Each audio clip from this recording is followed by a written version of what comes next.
Yeah, I support freedom of speech. Never I thought that even in Canada I should support the one day of freedom of speech because I remember that when I was in Iran, I went to jail because of lack of freedom of speech in my own country, and really I got shocked because Sunni Muslims criticize Shia Muslims, Shia Muslim criticize Sunni Muslim. What is Islamophobia?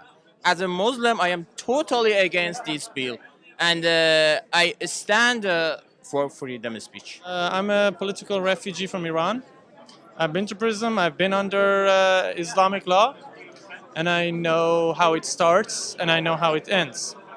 And it always starts with the, for some reason, unity of left and Islamists, and it scares me. So I came here to be free. I chose Canada as my second home to be live in a free country. And I'm beginning to get really scared because the way things are going, it looks like they're going to basically appease Islamists just to not raise any ruckus or something. They're just going to appease them step by step, and they're not going to stop. They see it as a sign of weakness, so they're going to take more and more. And I'm against that. I believe Canada should be free, and freedom of speech is something that nobody can take away from people. So I'm from Pakistan and I'm a Christian, and my family came here looking for a better life for themselves. We immigrated to this country and we were so blessed to be in a place where our freedoms were well, we had freedoms. Where we come from, we definitely did not. And we also have Sharia law over there, including the blasphemy law, which is just an obscene draconian law that has just destroyed the lives of so many minorities and so many Muslims. And so this, to us, is kind of the opening towards that law. And we have to be against it. Right now in Pakistan, there are people like Asia Bibi who have been rotting in jail for so many years over the blasphemy law being used falsely. And we just don't want to see that happen here in Canada. Okay, so would you like to see Sharia law in Canada replace Canadian law?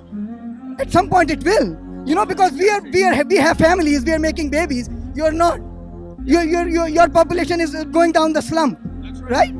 And by 2060, according to Pew Research Institute, your research, by 2060, Muslims will be the biggest religious group the world over.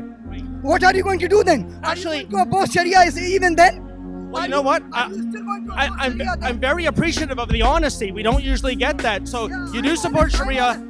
You do want a Muslim majority nation in the West End, correct? Just like you had a Western majority nation in a land of Native Americans, one day we can have a Muslim majority nation here in Canada. Right in your face.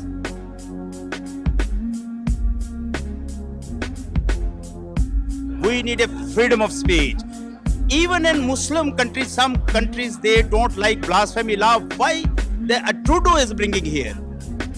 I don't know why. We have to get up. We have to come together. We have to stop this one. Otherwise, our generation will not forgive us.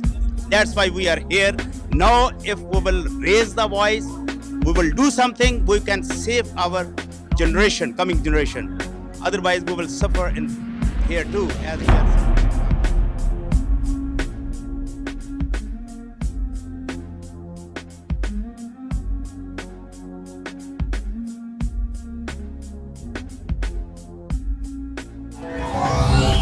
This is very urgent business, ladies and gentlemen, I beseech you. Resist it while you still can, and before the right to complain is taken away from you, which will be the next thing. You will be told you can't complain because you're Islamophobic.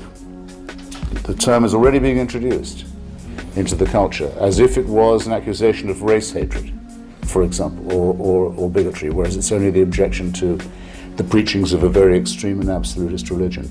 Watch out for these symptoms. They are not just symptoms of surrender, very often ecumenically offered to you by men of God in other robes, Christian and Jewish and smarmy ecumenical. These are the ones who will hold open the gates for the barbarians. The barbarians never take a city till someone holds the gates open for them.